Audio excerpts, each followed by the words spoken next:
Amigos telespectadores da Rede Vida de Televisão e do programa Páginas Difíceis da Bíblia. Diácono Albérico. Sim. A respeito da semana passada, do que vimos dos carismas, ficou alguma coisa por ver ou foi tudo esclarecido? Esclarecido sim, mas a gente sabe que a dinâmica é grande, não? Eu até conversei com o senhor nos bastidores, que é assim, comparando a comunidade de Corinto a um automóvel, por exemplo, parece uma McLaren, muito possante, mas com um motorista ainda não muito habilitado. E uma comunidade assim é um perigo. Ou quer dizer o seguinte, cheia dos carismas, cheia dos dons, mas aí desordenada, isso e aquilo. Creio que traz para nós, hoje, muita luz também, né? Para que nós possamos viver o Evangelho no equilíbrio como o Senhor quer. Também passamos hoje por essas dificuldades. Mas creio que foi bem esclarecido. O ponto mais nevrálgico é o famoso falar em línguas. Sim. Sabe? Se o senhor falar em línguas na sua casa, no seu quarto fechado, ninguém vai lhe dizer coisa alguma. Se falar em línguas por aí, vai ser elogiado por uns e taxado de louco por outros. A igreja vai ficar quieta. Se daqui a 50 anos, ou 100 anos, o senhor for canonizado, ela vai dizer, ainda bem que eu não disse nada. Ainda bem que eu não proibi. Se daqui a 100 anos o senhor for taxado de louco, ela vai dizer, ainda bem que eu não permiti. Quer dizer, a igreja sai e a pessoa fica sozinha. E quem me garante que eu estou num caminho bom? Eu mesmo. Eu passo a ser um ponto de referência para mim mesmo. Quem me dá esta certeza?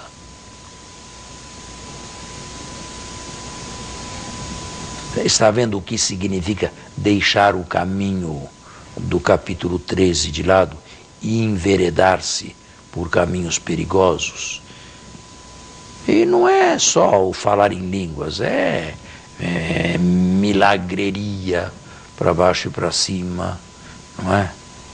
Caminhar na periferia da fé. Há algum relato de alguns santos que falavam em línguas? Eu não conheço ninguém. Não conhece? Não conheço nenhum santo que falasse em língua, não. Não conheço. Como eu disse, esse fenômeno se encerrou no século II, ninguém mais sabia o que era falar em línguas. Uma coisa é verdade. Lucas não conhece nos Atos uma posse do Espírito Santo que não seja alegre, entusiasmada e um entusiasmo que de alguma maneira apareça. Mas isso não necessariamente leva a pessoa a falar em línguas. Eu posso manifestar a alegria de Deus. O Espírito Santo é o desejo de Deus em Deus. É o desejo que Deus tem dele mesmo. Em nós, o Espírito Santo se torna o desejo de Deus em nós. E se esse desejo de Deus em nós é real, ele só nos pode levar a um louvor, a uma festa, a um entusiasmo. Agora, isto até onde vai? Ou melhor, isto com que sinais externos se manifesta? E até que ponto se pode distinguir uma coisa de outra coisa? Até que ponto se pode legitimar e onde começam os perigos?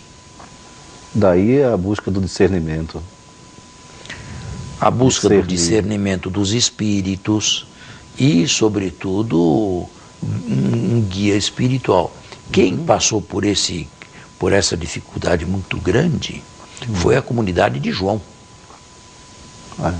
Porque na comunidade de João, ao que tudo indica, não havia hierarquia.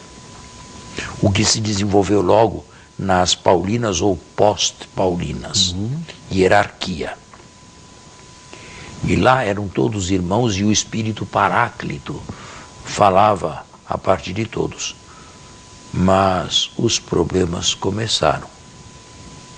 Porque havia muita gente que ia longe demais e se baseava no Evangelho. O Espírito vos introduzirá em toda a verdade. Agora não podeis compreender tudo. Quando ele vier, ele vos ensinará tudo. E foram longe demais, baseados num versículo.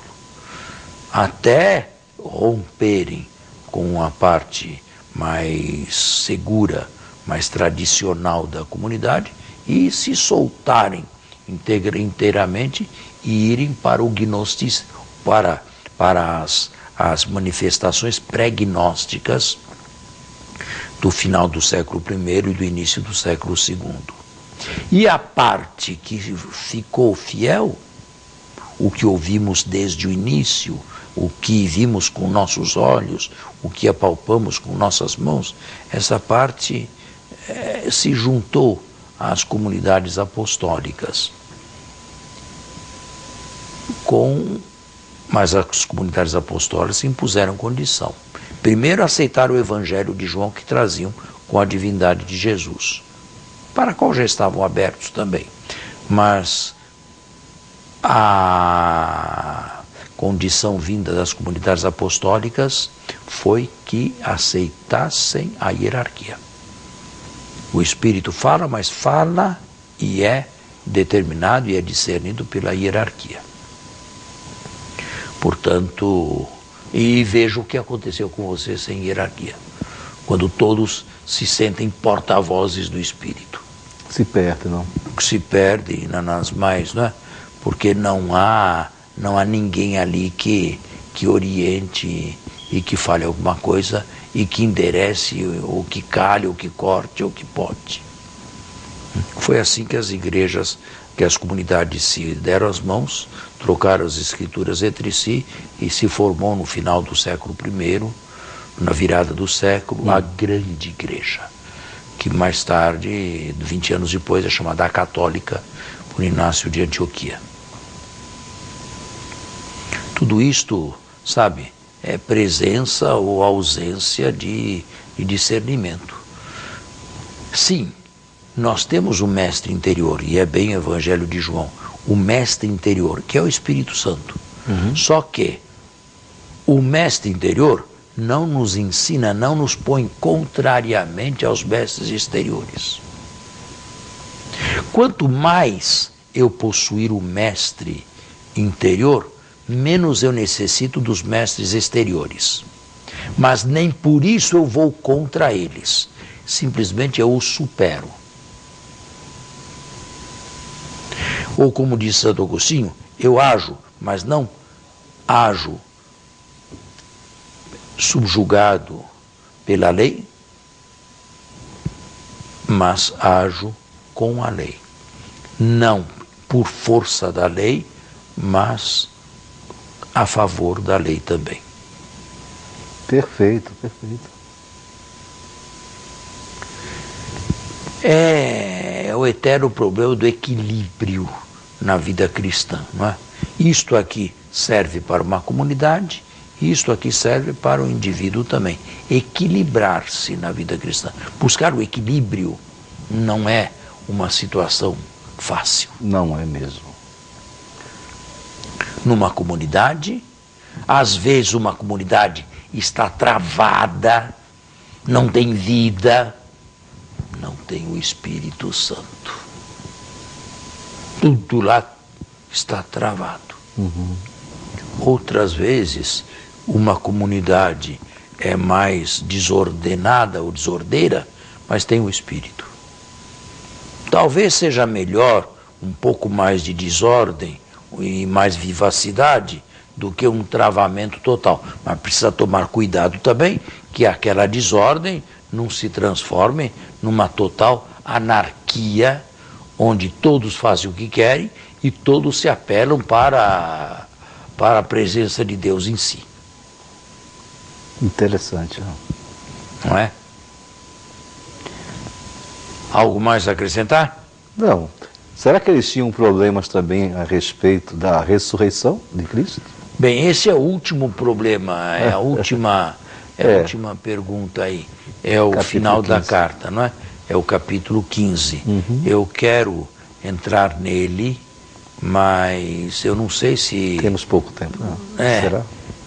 De fato, é a última das perguntas. E talvez a mais importante, a questão da ressurreição, que Paulo aborda no final da carta, no capítulo 15.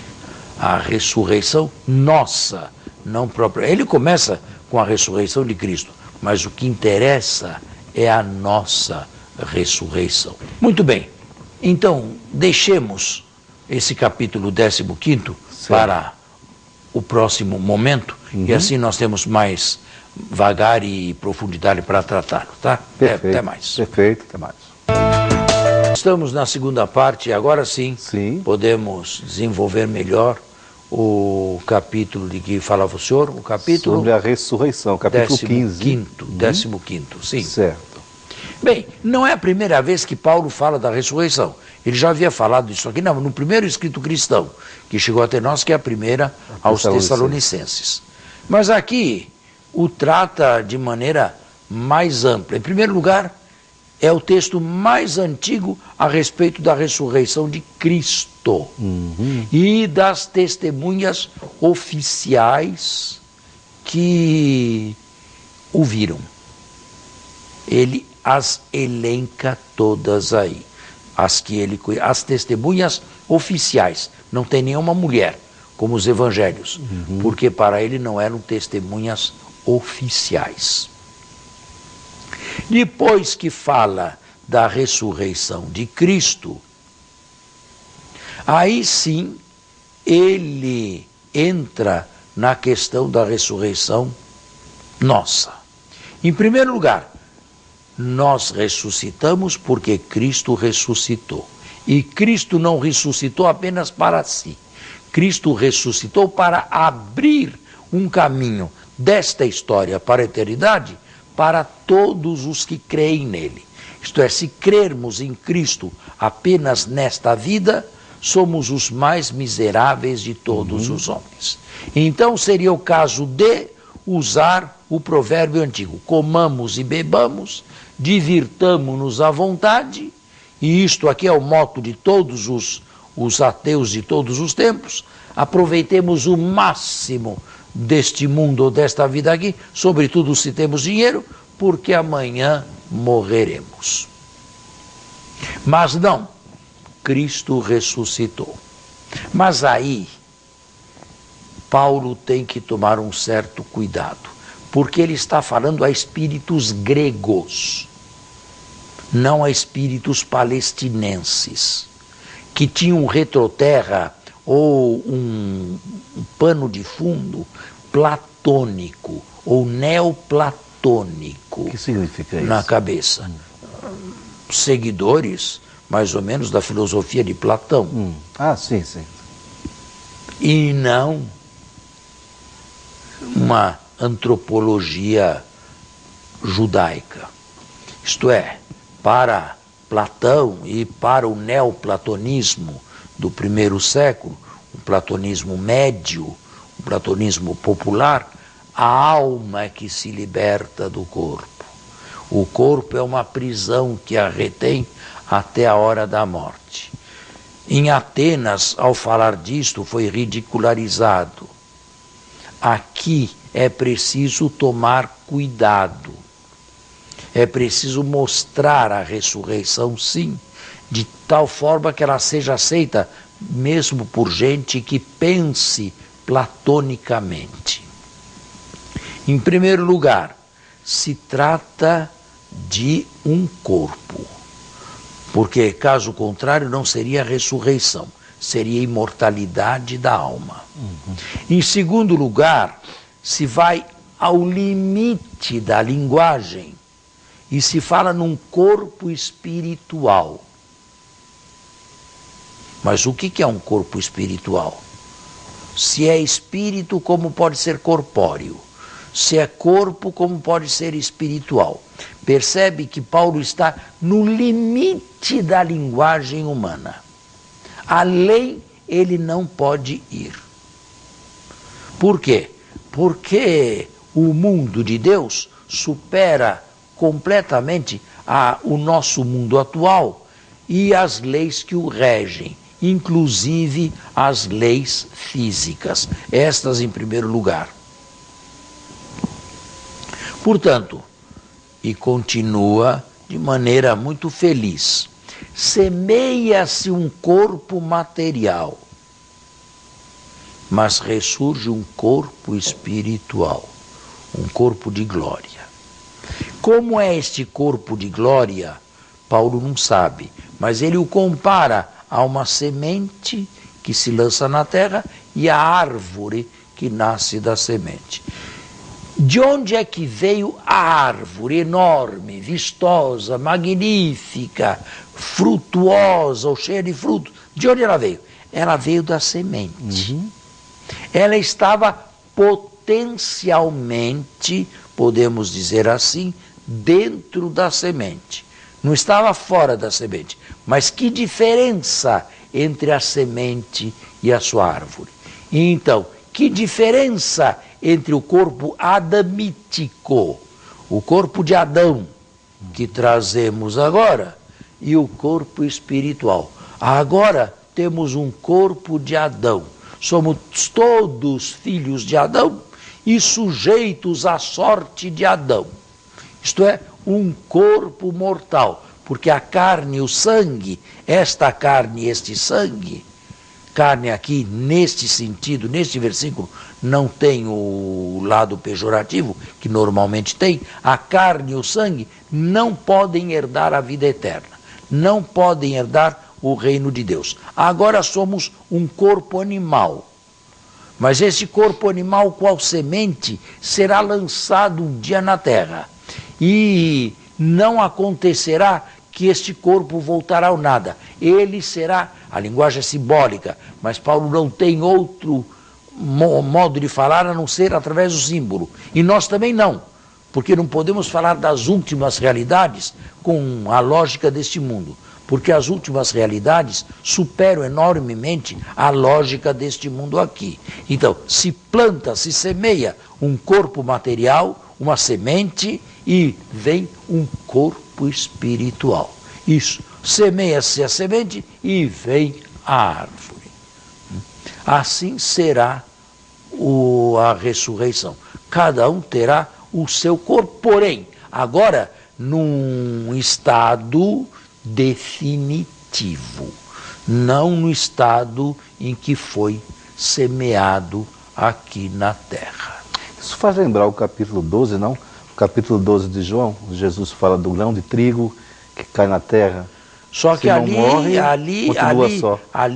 Jesus está outra. querendo falar de outra coisa, não é? Sim. De uma morte que dá fruto, de uma redenção. Não mais, Jesus não vai além disso aí, nem João. Então, aqui não. Aqui é realmente um corpo nosso diverso deste. Exemplo. Nós temos todos um aparelho digestivo que serve para nos alimentar e nos manter em vida, que vai da boca aos intestinos. Na vida eterna, vamos precisar de um aparelho digestivo? Certamente não. Não é? Na vida eterna, vamos precisar dos olhos para vermos com os olhos? Veja que ver com os olhos significa ver por imagem, porque o olho não atinge diretamente o objeto em si, é uma imagem deste objeto que veio a mim, através da luz. Mas não o objeto em si. Mas Deus não tem imagem. A imagem de Deus é Deus mesmo. Portanto, vamos precisar de olhos para vermos. Vermos o quê? Quer dizer, a vida será inteiramente diferente. Até a disparidade sexual vai desaparecer. No céu não se casa, não se toma mulher, não se toma homem, não há vida sexual. Como seremos? Seremos semelhantes aos anjos de Deus. Semeia-se na humilhação e vem fora um corpo. Paulo insiste em que é espírito, porém Paulo vamos dizer, um judeu. E ele pensa a modo judaico também. Não uma imortalidade da alma, mas um espírito vivificante. Agora, com isto termina a primeira carta aos Coríntios. Porém, poderíamos criar problemas, poderíamos trazer problemas. E o que acontece naquilo que se chama teologia, o estado intermédio, entre a morte de um, hoje, e a ressurreição que se dará no final da história? No passado, se resolvia muito bem esta questão. A alma é recebida, não sei aonde, onde ela merecer, e o corpo vai para o cemitério. E no fim vem a união. Hoje isto aqui é mais complicado dizer, não é? Nós podemos dizer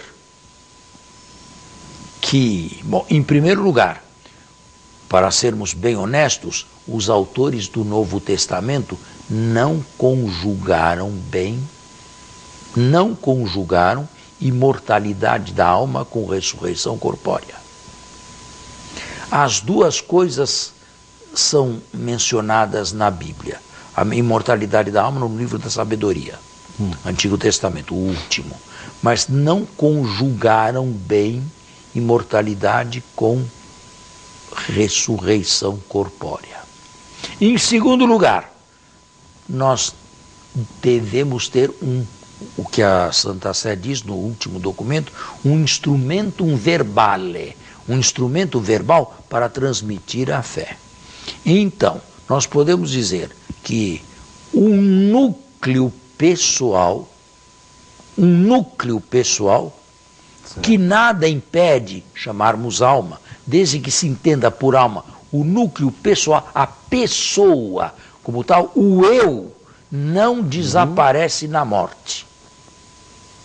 O eu, a pessoa, mas recebe imediatamente aquilo que merece. Enquanto a ressurreição envolve este eu com todos os outros eus, porque fazemos parte de uma imensa e longa história. E não somos mônadas avulsas por aí. O senhor falou então do juízo particular? Mas eu não usei essa expressão. Eu falei simplesmente num eu que se mantém com a morte, ainda à espera da ressurreição. Há teólogos que falam em ressurreição imediatamente após a morte, mas a meu ver, isso aí não é fé católica não, porque a ressurreição é uma só e não deve ser atomizada. O nosso tempo encerrou-se e encerrou também a carta aos Coríntios. Sim, né? Muito bom, viu? Então podemos dar por encerrado o texto, o programa, e no próximo vamos para a outra carta. Perfeito. A outra correspondência de Paulo a Corinto, tá bem? Muito obrigado. Muito obrigado. Como sempre, uma boa semana. Um bom domingo. Até o próximo domingo, se Deus quiser.